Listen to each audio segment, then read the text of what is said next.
Pertama, kita bakal bahas bilangan prima. Kita bakal bahas sedikit nih, apa sih bilangan prima itu? Yang pertama itu ada yang dinamakan relatif prima. Nah, dua buah bilangan bulat A dan B dikatakan relatif prima jika FPB A, B sama dengan 1. Contohnya 20 dan 3 dikatakan relatif prima karena FPB 2 dan 3 itu 1. Nah, 7 dan 11 juga dikatakan relatif prima. Mengapa? Karena FPB 7 dan 11 itu sama dengan 1. Lain halnya dengan 20 dan 5 tidak relatif prima karena FPB dari 20 dan 5 itu sama dengan 5, jadi tidak sama dengan 1. Jika A dan B relatif prima, maka terdapat bilangan bulat M dan N sedemikian sehingga MA ditambah NB sama dengan 1. Contohnya, bilangan 20 dan 3 adalah relatif prima karena FPB dari 20 dan 3 sama dengan 1. Atau dapat kita tulis 2 dikali 20 ditambah minus 13 dikali 3 sama dengan 1. Nah, jadi M-nya ini 2 dan N-nya ini minus 13. Tetapi 20 dan 5 tidak relatif prima karena FPB 20 dan 5 sama dengan 5. Yang berarti tidak sama dengan 1 sehingga 20 dan 5 tidak dapat dinyatakan dalam M dikali 20 ditambah N dikali 5 sama dengan 1. Nah, adapun definisi 4.1. Bilangan prima ini bilangan bulat positif yang lebih besar dari 1 dan tidak mempunyai faktor bulat positif kecuali 1 dan bilangan bulat itu sendiri disebut bilangan prima.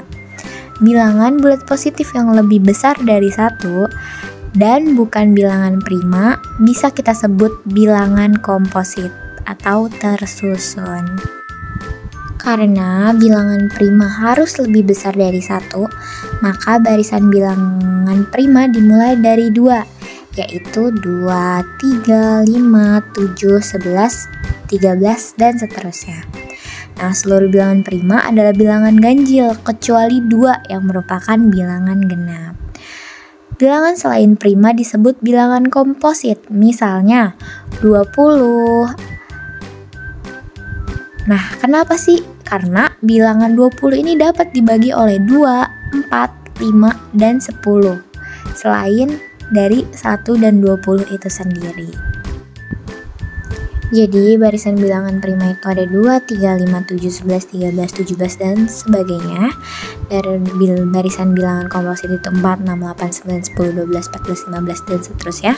Nah, 1 ini bukan merupakan bilangan prima dan bukan bilangan komposit. 1 ini kita sebut unit. Jadi, himpunan semua bilangan bulat positif atau bilangan asli itu terbagi dalam 3 himpunan seperti yang tertera di dalam poin-poin.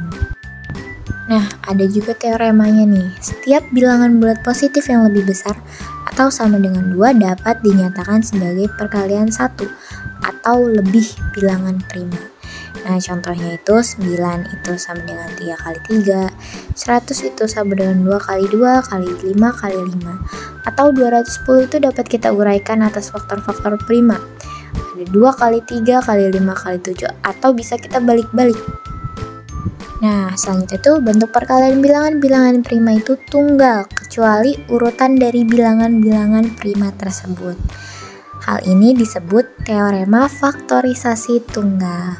Yang selanjutnya itu ada namanya teorema 4.1 yang berbunyi setiap bilangan bulat positif yang lebih besar dari 1 dapat dibagi oleh suatu bilangan prima.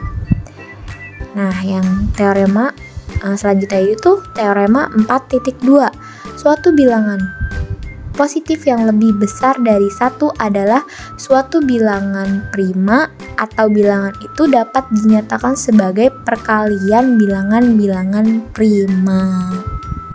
Nah, adapun contohnya 5444 itu sama dengan 2 dikali 2 dikali 2 dikali 3 dikali 3 dikali 7 dikali 11, atau dapat kita tulis 2 akar 3 3 dikali 3 akar 2 dikali 7 dikali 11. Jadi secara umum jika n suatu bilangan bulat positif yang lebih besar 1 dapat dinyatakan sebagai n sama dengan P1 A1, P2 A2, P3 A3, dan seterusnya. Nah, P1, P2, P3 sampai PK adalah faktor-faktor prima dari N dan A1, A2, A3, dan seterusnya. Adalah eksponen-eksponen bulat tak negatif.